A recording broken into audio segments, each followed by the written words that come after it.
Act 3 of Henry V by William Shakespeare. Act 3.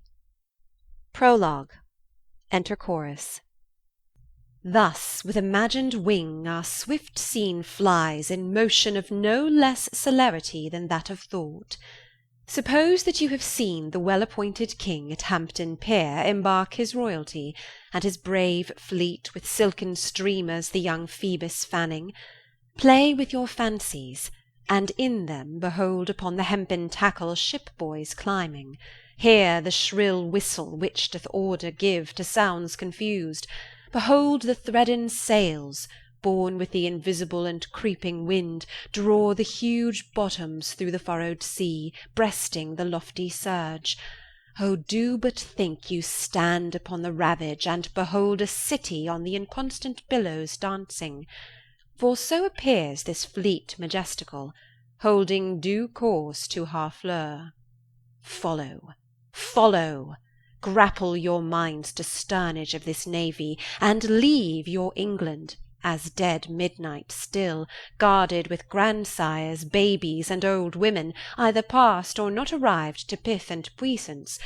For who is he whose chin is but enriched with one appearing hair, that will not follow these culled and choice-drawn cavaliers to France?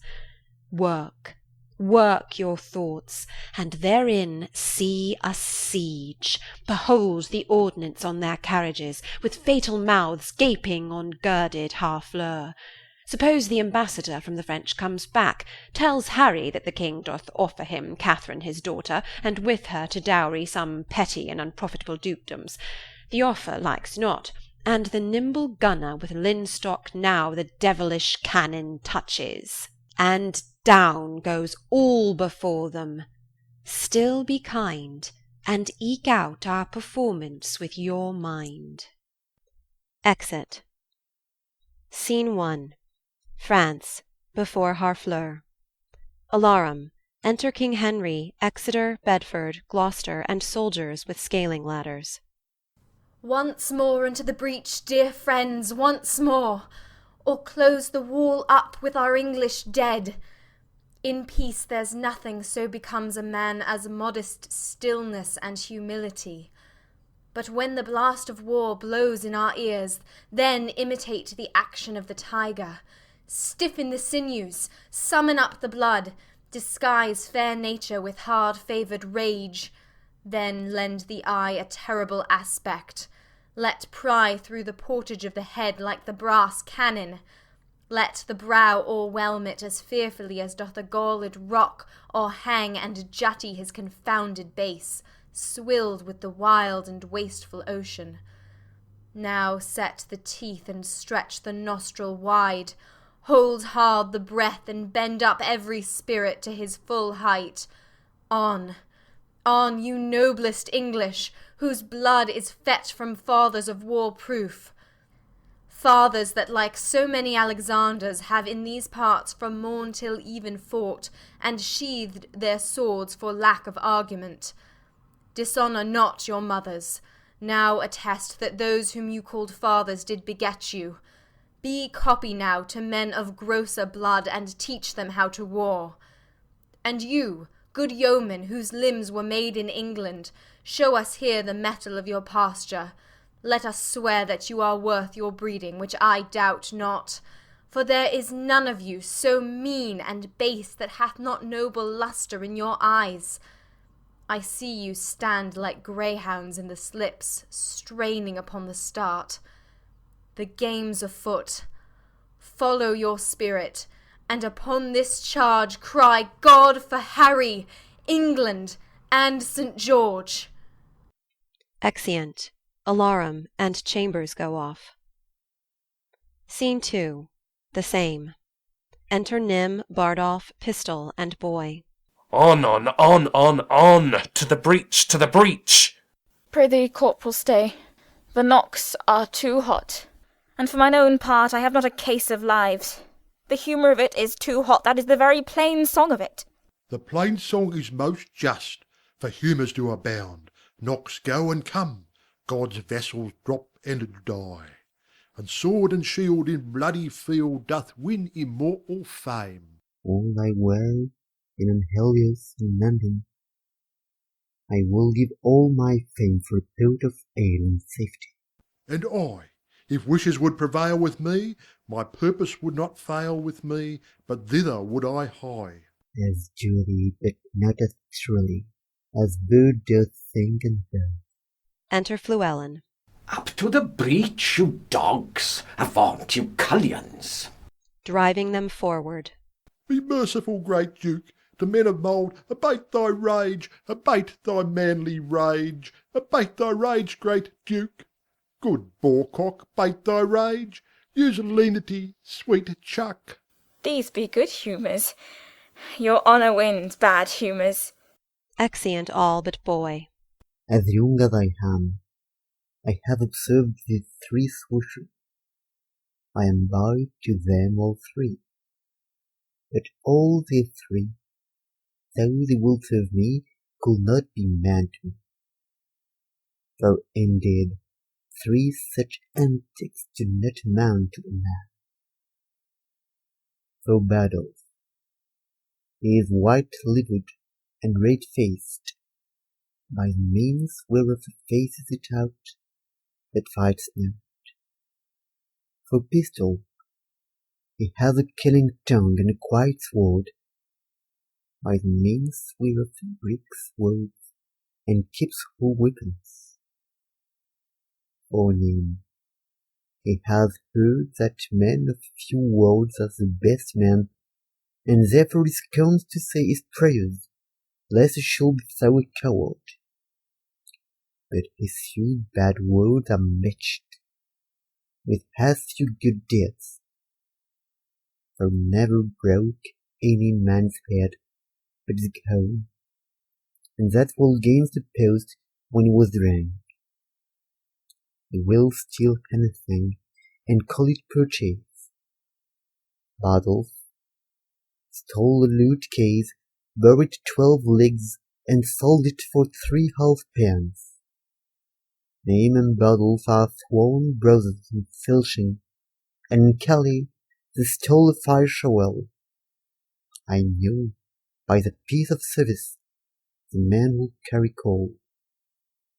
The world have me a familiar with men's pickets, as their gloves and their handchakers, which makes much against my manhood, if I should take from another pockets to put into mine, for it is plain picketing up round.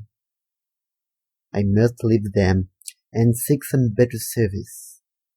The villainy goes against my weak stomach, and therefore I must cast it up. Exit. Re-enter Fluellen, Gower following.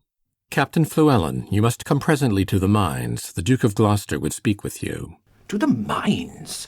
Tell you the Duke, it is not so good to come to the mines. For look you, the mines is not according to the disciplines of the war. The concavities of it is not sufficient. For look you, the adversary, you may discuss unto the Duke, look you, is digged himself 4 yard under the countermines. By Chishu, I think I will plough up all if there is not better directions. The Duke of Gloucester, to whom the order of the siege is given, is altogether directed by an Irishman, a very valiant gentleman, i' faith. It is Captain MacMorris, is it not? I think it be. By Chishu, he is an ass, as in the world. I will verify as much in his beard. He has no more directions in the true disciplines of the wars, look you, of the Roman disciplines, than is a puppy dog. Enter MacMorris and Captain Jamie.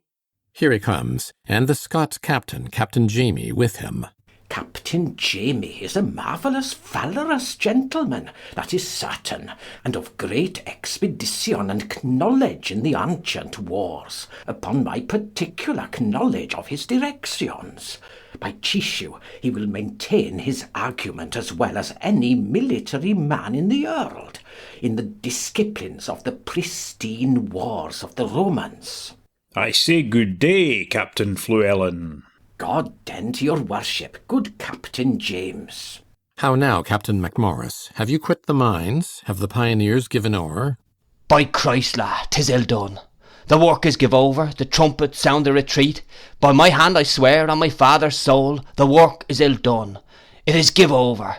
I would have blowed up the town, so Christ save me, la, in an hour. Oh, 'tis ill done, 'tis ill done. By my hand 'tis ill done. Captain MacMorris, I beseech you now, will you vouchsafe me, look you, a few disputations with you, as partly touching or concerning the disciplines of the war, the Roman wars, in the way of argument, look you, and friendly communication, partly to satisfy my opinion, and partly for the satisfaction, look you, of my mind, as touching the direction of the military discipline. That is the point. It shall be very good, good faith, good captains baith, and I shall quit you with good leave, as I may pick occasion. That shall I marry. It is no time to discourse, so Christ save me. The day is hot, and the weather, and the wars, and the king, and the dukes. It is no time to discourse. The town is besieged, and the trumpet call us to the breach, and we talk, and be Christ do nothing. 'Tis shame for us all, so God save me. 'Tis shame to stand still. It is shame by my hand, and there is throats to be cut and work to be done, and there is nothing done, so Christ save me, la. By the mess, ere these eyes of mine take themselves to slumber, I'll do good service, or I'll liggy the ground for it. Aye, or go to death, and I'll pay't it as valorously as I may. That shall I surely do. That is the breath and the long. Marry, I would full fain hear some question tween you tway. Captain MacMorris, I think, look you, under your correction, there is not many of your nation. Of my nation? What is my nation? Is a villain and a bastard and a knave and a rascal. What is my nation? Who talks of my nation? Look you, if you take the matter otherwise than it meant, Captain MacMorris, peradventure I shall think you do not use me with that affability as in discretion you ought to use me, look you, being as good a man as yourself, both in the disciplines of war, and in the derivation of my birth, and in other particularities. I do not know you so good a man as myself, so Christ save me, I will cut off your head. Gentlemen, both, you will mistake each other. Ah, that's a foul fault. A parley sounded. The town sounds a parley. Captain MacMorris, when there is more better opportunity to be required, look you, I will be so bold as to tell you I know the disciplines of war, and there's an end. Exeunt. Scene 3. The same. Before the gates. The governor and some citizens on the walls, the English forces below. Enter King Henry and his train. How yet resolves the governor of the town? This is the latest parle we will admit, therefore to our best mercy give yourselves. Or, like to men proud of destruction, defy us to our worst. For, as I am a soldier, a name that in my thoughts becomes me best, if I begin the battery once again, I will not leave the half-achieved Harfleur till in her ashes she lie buried. The gates of mercy shall be all shut up, and the fleshed soldier, rough and hard of heart, in liberty of bloody hand shall rage with conscience wide as hell, mowing like grass your fresh fair virgins and your flowering infants. What is it then to me if impious war, arrayed in flames like to the prince of fiends, do, with his smirched complexion, all fell feats linked to waste and desolation? What is't to me, when you yourselves are cause, if your pure maidens fall into the hand of hot and forcing violation? What reign can hold licentious wickedness, when down the hill he holds his fierce career? We may as bootless spend our vain command upon the enraged soldiers in their spoil, as send precepts to the Leviathan to come ashore. Therefore, you men of Harfleur, take pity of your town and of your people, whiles yet my soldiers are in my command, whiles yet the cool and temperate wind of grace o'erblows the filthy and contagious clouds of heady murder, spoil, and villainy. If not, why, in a moment look to see the blind and bloody soldier with foul hand defile the locks of your shrill shrieking daughters, your fathers taken by the silver beards, and their most reverend heads dashed to the walls, your naked infants spitted upon pikes, whilst the mad mothers with their howls confused do break the clouds, as did the wives of Jewry at Herod's bloody hunting slaughtermen. What say you? Will you yield and this avoid, or, guilty in defence, be thus destroyed? Our expectations hath this day an end. The Dauphin, whom of succours we entreated, returns us that his powers are not yet ready to raise so great a siege. Therefore, great King, we yield our town and lives to thy soft mercy. Enter our gates, dispose of us and ours, for we no longer are defensible. Open your gates. Come, Uncle Exeter, go you and enter Harfleur. There remain and fortify it strongly against the French. Use mercy to them all. For us, dear uncle, the winter coming on and sickness growing upon our soldiers, we will retire to Calais.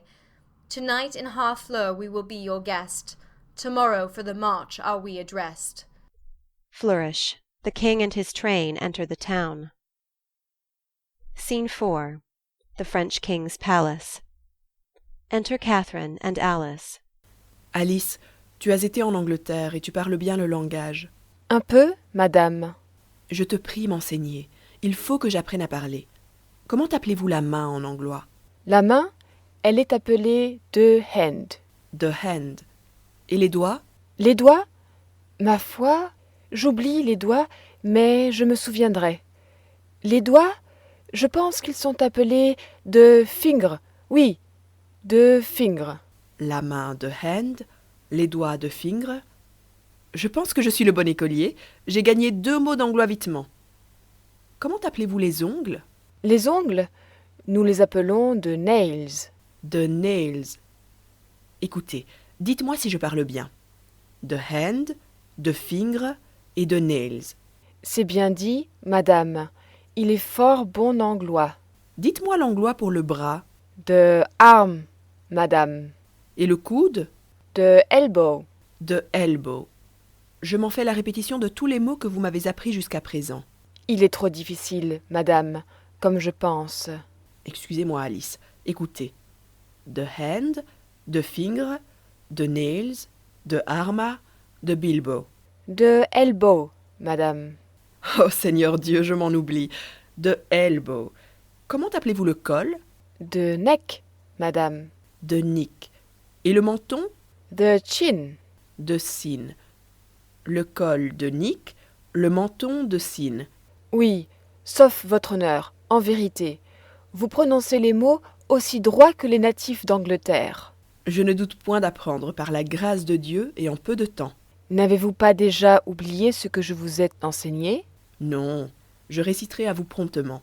The hand, the finger, the nails. The nails, madame. The nails, the arm, the elbow. Sauf votre honneur, de elbow. Ainsi dis-je, de elbow, de nick et de cine. Comment appelez-vous le pied et la robe? De foot, madame, et de coon. De foot et de coon? Oh Seigneur Dieu, ce sont mots de son mauvais, corruptibles, gros et impudiques, et non pour les dames d'honneur d'user. Je ne voudrais prononcer ces mots devant les seigneurs de France pour tout le monde. Oh, le foot et le coon. Néanmoins, je réciterai une autre fois ma leçon ensemble. The hand, the finger, the nails, the arm, the elbow, the nick, the chin, the foot, the coon. Excellent, madame. C'est assez pour une fois. Allons-nous à dîner. Exeunt. Scene 5. The same. Enter the King of France, the Dauphin, the Duke of Bourbon, the Constable of France, and others. 'Tis certain he hath passed the river Somme. And if he be not fought withal, my lord, let us not live in France. Let us quit all, and give our vineyards to a barbarous people. O Dieu vivant, shall a few sprays of us, the emptying of our father's luxury, our science, put in wild and savage stock, spurt up so suddenly into the clouds, and overlook their grafters? Normans, but bastard Normans, Norman bastards. Mort de la vie! if they march along unfought withal, but I will sell my dukedom to buy a slobbery and a dirty farm in that nook-shotten isle of Albion. Dieu de bataille, where have they this metal? Is not their climate foggy, raw, and dull, on whom, as in despite, the sun looks pale, killing their fruit with frowns? Can sodden water a drench for serene jades, their barley broth decoct their cold blood to such valiant heat? And shall our quick blood, spirited with wine, seem frosty? Oh, for honour of our land, let us not hang like roping icicles upon our houses' thatch, whiles a more frosty people sweat drops of gallant youth in our rich fields. Poor we may call them in their native lords. By faith and honour, our madams mock at us, and plainly say our metal is bred out, and they will give their bodies to the lust of English youth, to new-store friends with bastard warriors. They bid us to the English dancing schools, and teach la voltas high and swift carantos, seeing our grace is only now heels, and that we are most lofty runaways. Where's Montjoy the herald? Speed him hence. Let him greet England with a sharp defiance. Up, princes, and with spirit of honour edged more sharper than your swords, high to the field. Charles de la Breth, High Constable of France, you, Dukes of Orleans, Bourbon, and of Berry, Alencon, Brabant, Bar, and Burgundy, Jacques Chatillon, Rambourg, Vaudemont, Beaumont, Grand Pre, Roussy, and Fauconberg, Foix, Lestrade, Boucicault, and Charleroi, High Dukes, great princes, barons, lords, and knights, for your great seats now quit you of great shames. Bar Harry England, that sweeps through our land with pennons painted in the blood of Harfleur. Rush on his host, as doth the melted snow upon the valleys, whose low vassal seat the Alps doth spit and void his room upon. Go down upon him, you have power enough, and in a captive chariot into Rouen. Bring him our prisoner. This becomes the great. Sorry am I his numbers are so few, his soldiers sick and famished in their march, for I'm sure, when he shall see our army, he'll drop his heart into the sink of fear, and for achievement offer us his ransom. Therefore, Lord Constable, haste on Montjoy, and let him say to England that we send to know what willing ransom he will give. Prince Dauphin, you shall stay with us in Rouen. Not so, I do beseech your majesty. Be patient, for you shall remain with us. Now forth, Lord Constable and princes all, and quickly bring us word of England's fall. Exeunt. Scene 6. The English camp in Picardy. Enter Gower and Fluellen, meeting. How now, Captain Fluellen, come you from the bridge? I assure you there is very excellent services committed at the bridge. Is the Duke of Exeter safe? The Duke of Exeter is as magnanimous as Agamemnon, and a man that I love and honour with my soul, and my heart, and my duty, and my life, and my living, and my uttermost power. He is not, God be praised and blessed, any hurt in the world, but keeps the bridge most valiantly, with excellent discipline. There is an ancient lieutenant there at the bridge. I think in my very conscience he is as valiant a man as Mark Antony. And he is a man of no estimation in the world, but did see him do us gallant service. What do you call him? He is called Ancient Pistol. I know him not. Enter Pistol. Here is the man. Captain, I thee beseech to do me favours. The Duke of Exeter doth love thee well. Aye, I praise God, and I have merited some love at his hands. Bardolph, a soldier firm and sound of art, and of buxom valour, hath by cruel fate and giddy fortune's furious fickle wheel, that goddess blind that stands upon the rolling restless stone. By your patience, Ancient Pistol, Fortune is painted blind, with a muffler afore her eyes, to signify to you that Fortune is blind, and she is painted also with a wheel, to signify to you, which is the moral of it, that she is turning and inconstant, and mutability and variation. And her foot, look you, is fixed upon a spherical stone, which rolls and rolls and rolls. In good truth, the poet makes a most excellent description of it. Fortune is an excellent moral. Fortune is Bardolph's foe, and frowns on him, for he hath stolen a pax, and hanged must I be. A damned death! Let gallows gape for dog. Let man go free, and not let hemp his windpipe suffocate. But Exeter hath given the doom of death for pax of little price. Therefore go speak, the Duke will hear thy voice. And let not Bardolph's vital thread be cut with edge of penny cord and vile reproach. Speak, captain, for his life, and I will thee requite. Ancient Pistol, I do partly understand your meaning. Why then, rejoice therefore. Certainly, Ancient, it is not a thing to rejoice at. Oh, for if, look you, he were my brother, I would desire the Duke to use his good pleasure, and put him to execution, for discipline ought to be used. Die and be damned, and figo for thy friendship. It is well. The fig of Spain.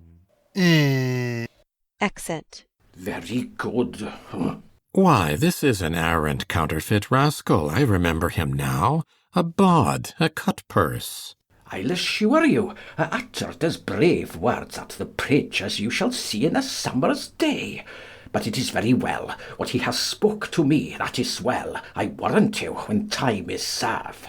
Why, 'tis a gull, a fool, a rogue, that now and then goes to the wars to grace himself at his return into London under the form of a soldier. And such fellows are perfect in the great commanders' names, and they will learn you by rote where services were done, at such and such a sconce, at such a breach, at such a convoy, who came off bravely, who was shot, who disgraced, what terms the enemy stood on, and this they con perfectly in the phrase of war, which they trick up with new-tuned oaths. And what a beard of the general's cut and a horrid suit of the camp will do among foaming bottles and ale-washed wits is wonderful to be thought on. But you must learn to know such slanders of the age, or else you may be marvellously mistook. I tell you what, Captain Gower, I do perceive he is not the man that he would gladly make show to the world he is. If I find a hole in his coat, I will tell him my mind. Drum heard. Hark you, the king is coming, and I must speak with him from the bridge. Drum and colours. Enter King Henry, Gloucester, and soldiers. God bless your majesty. How now, Fluellen? Camest thou from the bridge? Ay, so please your majesty, the Duke of Exeter has very gallantly maintained the bridge. The French is gone off, look you, and there is gallant and most brave passages. Marry, the adversary was have possession of the bridge, but he is enforced to retire, and the Duke of Exeter is master of the bridge. I can tell your majesty, the Duke is a brave man. What men have you lost, Fluellen? The perdition of the adversary hath been very great, reasonable great. Marry, for my part, I think the Duke hath lost never a man, but one that is likely to be executed for robbing a church, one Bardolph. If your majesty know the man, his face is all bubucles and whelks and knobs and flames of fire, and his lips blows at his nose, and it is like a coal of fire, sometimes blue and sometimes red. But his nose is executed, and his fire's out.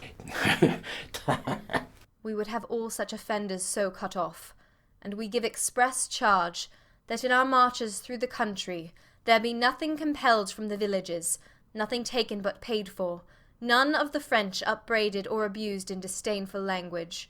For when lenity and cruelty play for a kingdom, the gentler gamester is the soonest winner. Tucket. Enter Montjoy. You know me by my habit. Well then, I know thee. What shall I know of thee? My master's mind. Unfold it. Thus says my king. Say thou to Harry of England, though we seemed dead, we did but sleep. Advantage is a better soldier than rashness. Tell him we could have rebuked him at Harfleur, but that we thought not good to bruise an injury till it were full ripe. Now we speak upon our cue, and our voice is imperial. England shall repent his folly, see his weakness, and admire our sufferance. Bid him therefore consider of his ransom, which must proportion the losses we have borne, the subjects we have lost, the disgrace we have digested.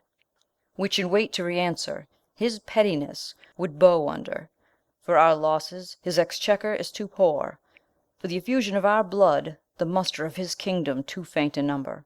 And for our disgrace, his own person, kneeling at our feet, but a weak and worthless satisfaction. To this add defiance, and tell him, for conclusion, he hath betrayed his followers, whose condemnation is pronounced. So far my king and master, so much my office. What is thy name? I know thy quality. Montjoy. Thou dost thy office fairly. Turn thee back, and tell thy king I do not seek him now, but could be willing to march on to Calais without impeachment.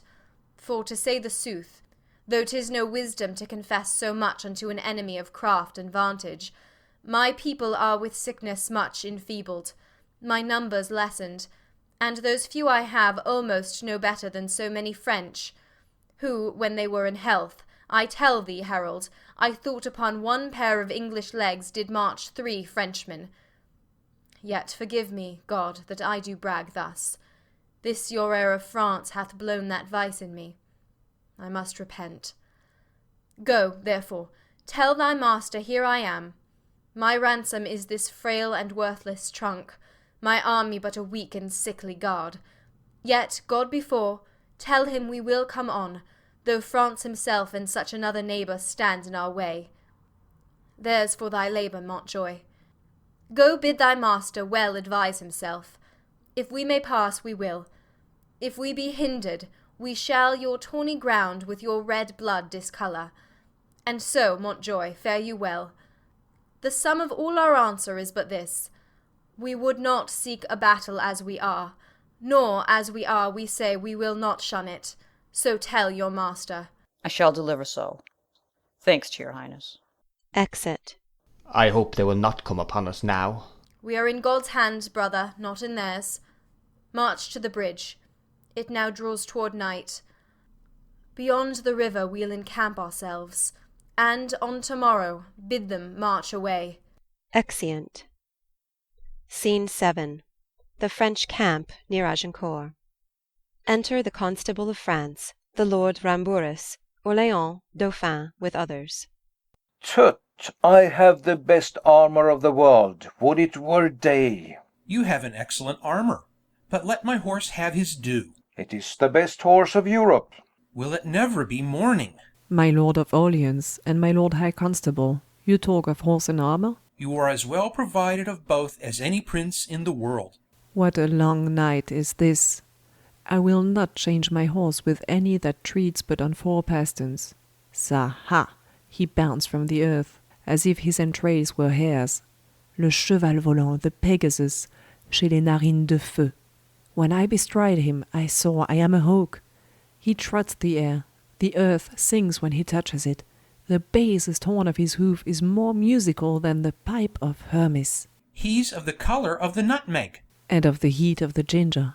It is a beast for Perseus. He is pure air and fire, and the dull elements of earth and water never appear in him, but only in patient stillness while his rider mounts him. He is indeed a horse, and all other jades you may call beasts. Indeed, my lord, it is a most absolute and excellent horse. It is the Prince of Palfreys. His neigh is like the bidding of a monarch, and his countenance enforces homage. No more, cousin. Nay, the man hath no wit that cannot, from the rising of the lark to the lodging of the lamb, very deserved praise on my palfrey. It is a theme as fluent as the sea. Turn the sands into eloquent tongues, and my horse is argument for them all. 'Tis a subject for a sovereign to reason on, and for a sovereign's sovereign to ride on, and for the world, familiar to us and unknown to lay apart their particular functions and wonder at him. I once writ a sonnet in his praise and began thus: Wonder of nature. I have heard a sonnet begin so to one's mistress. Then did they imitate that which I composed to my courser, for my horse is my mistress. Your mistress bears well. Me well, which is the prescript praise and perfection of a good and particular mistress. Nay, for me thought yesterday your mistress shrewdly shook your back.